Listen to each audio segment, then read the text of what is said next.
Hello everyone, नमस्कार। आज की क्लास में आप छोटी छोटी कुछ ऐसी ट्रिक्स सीखने वाले हैं जिनको आप क्वेश्चन करते समय अप्लाई करके समय की बचत कर सकते हैं। तो चलिए बिना समय गंवाए शुरू करते हैं। हमारी पहली ट्रिक है मल्टीप्लाई बाई 99, 999। इस तरह से किसी भी संख्या में आपको इस तरह की संख्या से गुणा करना है तो आप क्या करेंगे, देखिए। जैसे कोई संख्या है आपकी 325 और आपको गुणा करना है 999 से, तो क्या करेंगे, हमको सिर्फ इतना लिख लेना है 325 और 3 बार 9 है तो 3 जीरो बढ़ा लिया। उसमें से आपको सिर्फ 999 को माइनस कर देना है। तो यहाँ पे 10 हो गया, 10 में से 9 गया 1, यहाँ 9, यहाँ से 0 और यहाँ पे 4 2 3, तो ये आंसर आ जाएगा। फिर से समझ लीजिए, 9 में 999 में आपने गुणा किया है तो आप 325 के बाद 3 जीरो बढ़ा लीजिए, क्योंकि यहाँ पे 3 बार 9 आया हुआ है। उसमें से आपने 9 यही संख्या आपको माइनस कर देनी है, तो बस आंसर आ जाएगा। मान लीजिए ये संख्या है कोई दूसरी और आपको इसमें से इतने का गुणा कर दिया, तो करेंगे क्या, आपको लिख लेना है 62 फिर 2 जीरो, इसमें से आपको ये घटा देना है। तो यहाँ 10 हो जाएगा 1 0, ये आंसर आ जाएगा। ऐसे ही आप कोई भी संख्या हो गुणा कर सकते हैं। हमारी दूसरी ट्रिक है बेस 100 नंबर्स। ऐसी संख्याओं से गुणा करेंगे जिनमें बेस 100 रखेंगे, जैसे 92, 96। अब ये देखेंगे 100 से ये कितना कम है, माइनस का 8, ये 8 कम है, ये कितना कम है, ये 4 कम है 100 से। अब आपको करना क्या है, इनका गुणा कर लेना है, तो इसका गुणा हो जाएगा 32। और चाहे तो 92 में से 4 घटा दें या 96 में से 8 घटा दें। तो 92 में से 4 घटा देंगे तो कितना बचेगा, 88। या 96 में से 8 घटा देंगे तो भी 88 बचेगा। तो यही आपका आंसर हो गया। फिर से समझ लें, ये 92 100 से 8 कम था और ये 96 100 से 4 कम है, तो मैंने इनका गुणा कर लिया, 32 आ गया।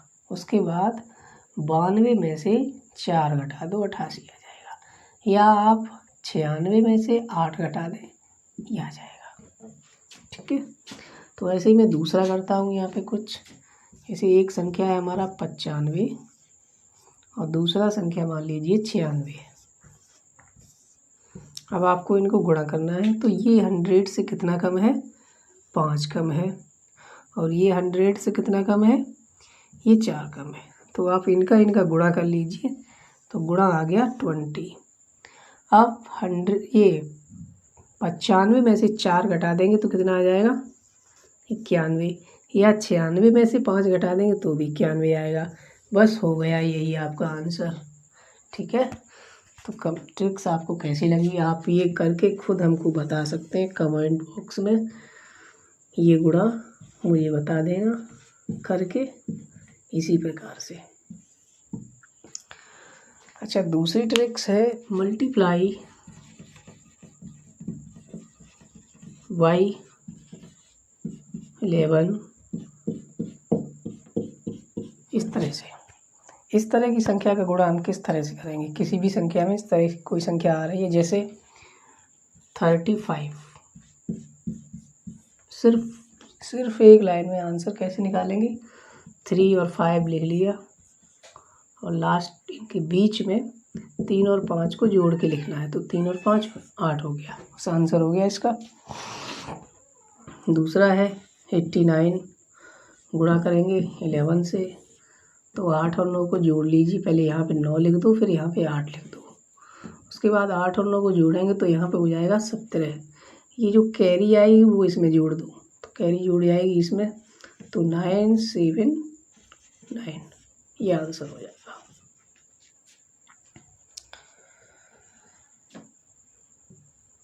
ऐसे ही 1 1 1 1 1 1 अगर इस तरह से कोई संख्या आ रही है तो ये 3 बार 1 है तो 3 लिख लो इधर, 2 1 2 1।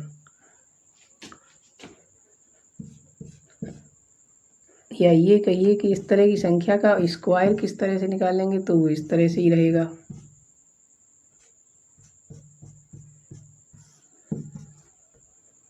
तो ये 5 बार 1 है तो 5 लिख दिया। 5 के बाद अब इधर से 4 3 2 1, 4 3 2 1। तो ये और ये सेम है और इस तरह से मल्टीप्लाई आपको किस तरह से समझ गए होंगे।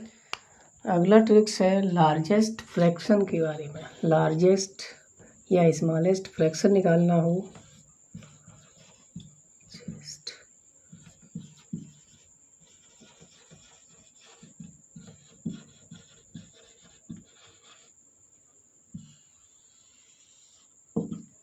लार्जेस्ट या स्मॉलेस्ट फ्रैक्शन निकालना हो, जैसे कुछ तो तरीके आपको पता होंगे, इस तरह के क्वेश्चन आपने किए भी होंगे, लेकिन मैं आपको एकदम यूनिक तरीका बताऊंगा जो आपने कभी पढ़ा ही नहीं होगा। तो इनका डिफरेंस कितना है, तो हो जाएगा 2। इनका डिफरेंस 3, इनका डिफरेंस 2 है और इसका डिफरेंस 1 है। हम एलसीएम निकाल लेंगे 2 का, 3 का, 2 का, फिर 1 का। तो एलसीएम कितना आ जाएगा, इनका एलसीएम निकालेंगे 2 3 2 यानी 6 आ जाएगा। अब मुझे यहाँ पे ये 2 था, 6 बनाना है। तो 6 बनाने के लिए मुझे कितने का गुणा करना पड़ेगा, यहाँ पे 3 का। तो यहाँ पे 3 × 3। यहाँ पे मुझे 6 बनाने के लिए कितने गुणा करना पड़ेगा, 2 का। 5 × 2। यहाँ पे 6 बनाने के लिए 9 × 3। यहाँ पे 1 है तो 6 बनाना है, यहाँ पे 6 तो 6 का गुणा करना पड़ेगा। तो ये हो गया 9 10 27 और ये 48। अब आप देख सकते हैं इसमें बड़ा फ्रैक्शन कौन सा है, सबसे बड़ा फ्रैक्शन ये है क्योंकि 48 है। तो ये फ्रैक्शन सबसे बड़ा है और ये वाला फ्रैक्शन सबसे कम है, छोटा है।